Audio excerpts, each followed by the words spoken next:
and welcome to the 1925 Speakeasy podcast featuring myself, Bethany, and Alyssa Jopling.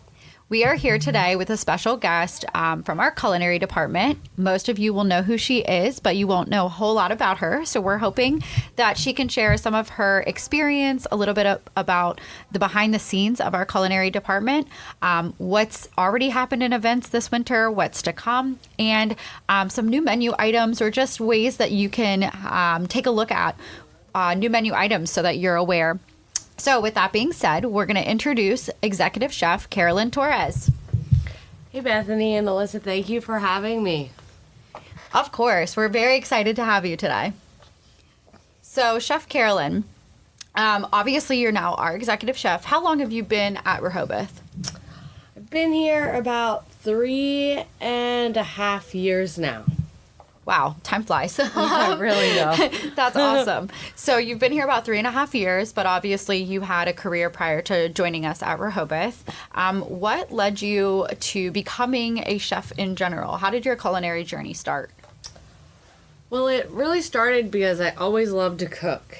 And my father was really an amazing cook in the kitchen. I followed him around everywhere, and ever since I could reach the stove, I was cooking. And, it just bloomed from there. I started in high school cooking at Pottsville Country Club, and I went to Votech in high school for culinary arts, and then off to college at the Culinary Institute of America right after high school, and, haven't looked back. That's awesome. So you graduated from CIA. What does CIA stand for? I'm not a spy, but it stands for the Culinary Institute of America in Hyde Park, New York. Okay. And what was your experience like there? Well, they call it the Harvard of culinary schools, and, I really feel like it was the Harvard of culinary schools. It really taught me a lot. It taught me discipline. It taught me everything you need to know, almost everything you need to know about basic cooking techniques. And, it was just a really amazing experience. You had people from all around the world that went to that school. And just the amount of knowledge you walk out of there with, I think it's, not like any other culinary school. That's awesome. So once you graduated from CIA, then you started into your career. Can you sum up a little bit about your career and kind of what ended up leading you to RBCC? Yeah, actually, after CIA, I went down to Miami or Florida. Yeah, New York was too cold. So I went down there and went to Florida International University for hospitality management. And then I started my career after that, working for Hillstone Group, and then I missed the seasons. So I went to North Carolina, worked for the Biltmore Estate, and I guess I really wanted to torture myself with the cold, so I went to Wisconsin. Wow. For the American Club, and I worked there. The American Club is a really great experience, just to work for Kohler and Whistling Straits and all that really great. The spa, it was really amazing experience. A lot of amazing chefs there. And then I went to the Broadmoor after that in Colorado. And that was just a beautiful property, one of the best hotels in the country. Really enjoyed that experience. And it taught me a lot about hotels and all that fun, stuff behind the scenes and how big operations really work. And then I came back to the East Coast to be closer to family after about, 15 years.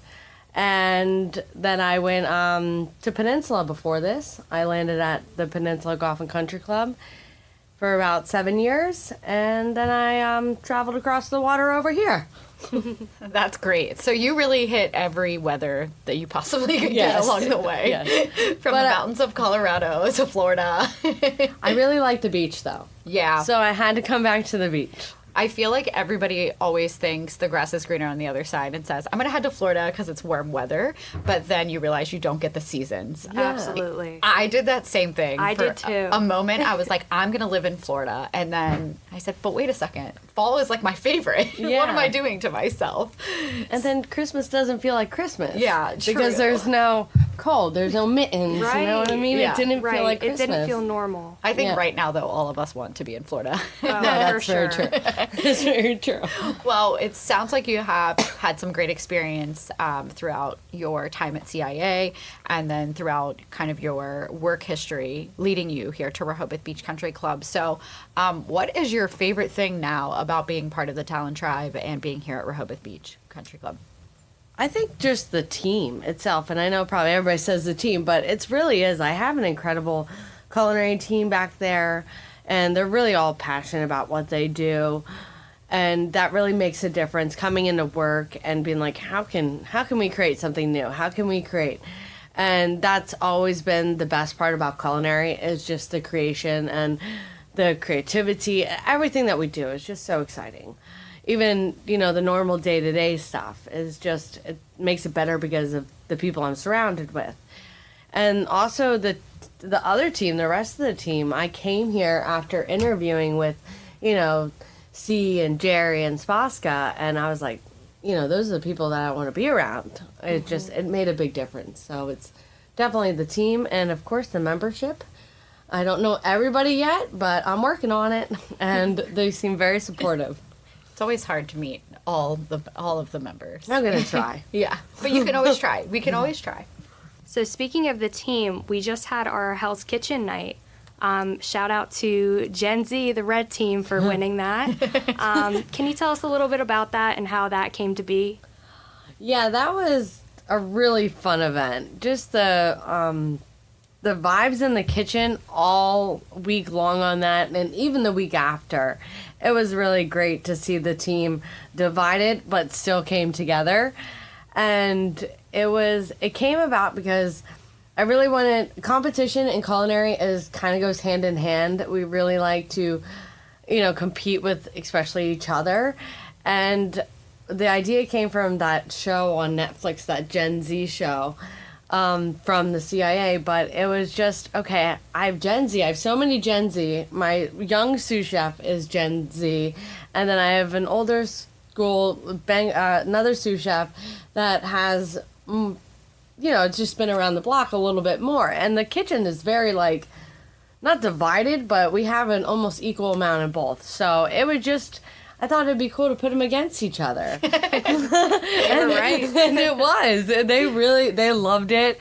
And Gen Z, I didn't know who was going to win. If I had to pick that menu, I didn't know. I wouldn't know what to choose because they were both great menus. And, we put it up on the TVs in the dining room. We had them come in the kitchen. It was just all around a really fun event. And I think it made for a great January, middle of the winter or event, so we definitely had fun. There was definitely some smack talk that I heard. Oh, a ton. Yeah. A ton. So that's great.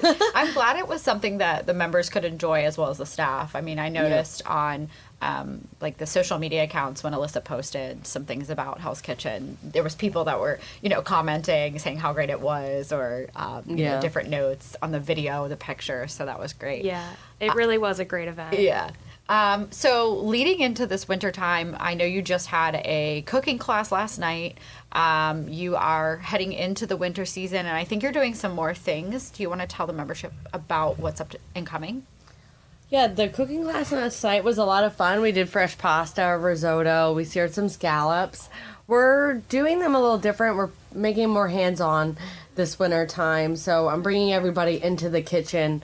Most of the time, the membership doesn't come in the kitchen, so I think that's fun. The upstairs kitchen? Yeah, the banquet kitchen, yep. And so the next one is we're going to roll sushi. We're going to do some Japanese basics. That one's coming up in February. We're going to have another hands-on one in March. And then we just have some other great events, like Valentine's Day is always it's on a Saturday this year, so, That'll be a busy weekend here at the beach. It's going to be... It's a really great menu we have. Really delicious stuff, 5 courses. And then the President's Dinner, we're changing up this winter. We're doing it based on past presidents and their wine dinners that they had at the White House, and we're replicating some of those dishes and finding some really exciting wine.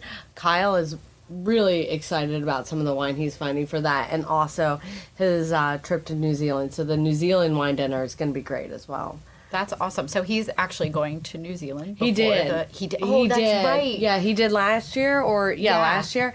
So he's like super excited about these wines and this dinner. So, the last week or so I've been researching a lot of New Zealand food and just what's fun, and honey bugs are a thing. But anyway. Did you say honey bugs? Honey bugs. Interesting. We're not going to have that on the menu. Interesting. Because I can't find them. I think I need to look that up. Yeah. Are they actually bugs? Yeah, they're the larvae, yeah. Interesting. Right? So, we have a couple great wine dinners, great cooking classes. Valentine's Day is always a must. And then March, our annual seafood extravaganza. Ooh, that's always a good one. Always a big That's one. always a good one. Well, if you want all the details, definitely take a look at the 4Ts app on our events page. Check out the Eagle Point newsletter that's coming out on February 1st, or Eagle Tracks, or the digital boards while you're walking through the clubhouse to be informed. We really would love to see you throughout these winter months. Yeah.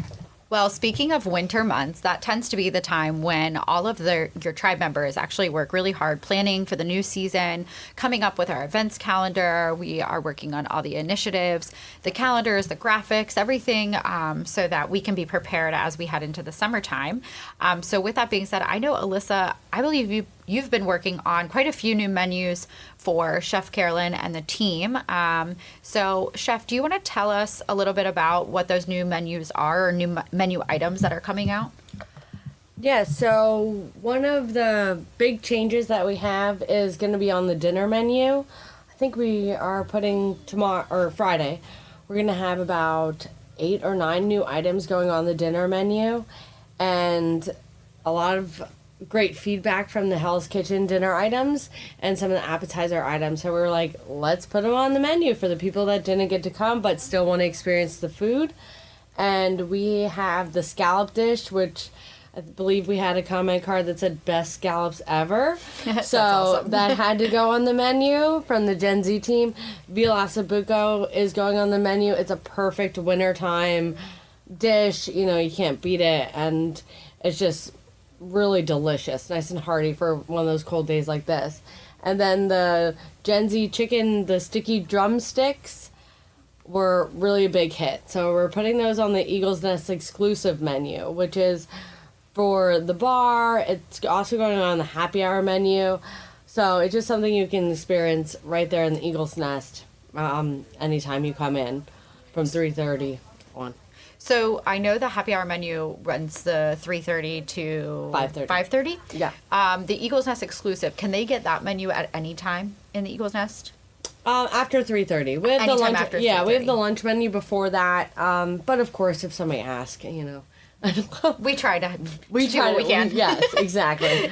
Gotcha. Yeah, but yeah, that menu was created because really people wanted to see more shareable items, more things that, if you're just coming in off the golf course and you want to have, a light bite, before you go home, or you're just out with your friends and you don't want a heavy dinner and you want to share some apps. So that's why I wanted to create something that, it can be just enjoyable for people in the bar, like a bar atmosphere. Yeah, it's just more attractive to the bar area. Yeah. And Alyssa, I know you have designed all the menus, and I think that there's something that's actually on the menu that highlights new menu items. Can you tell us a little bit about that? Yeah, if you guys are dining with us, don't forget to look for the eagle symbol next to the new menu items, and try out all the new items.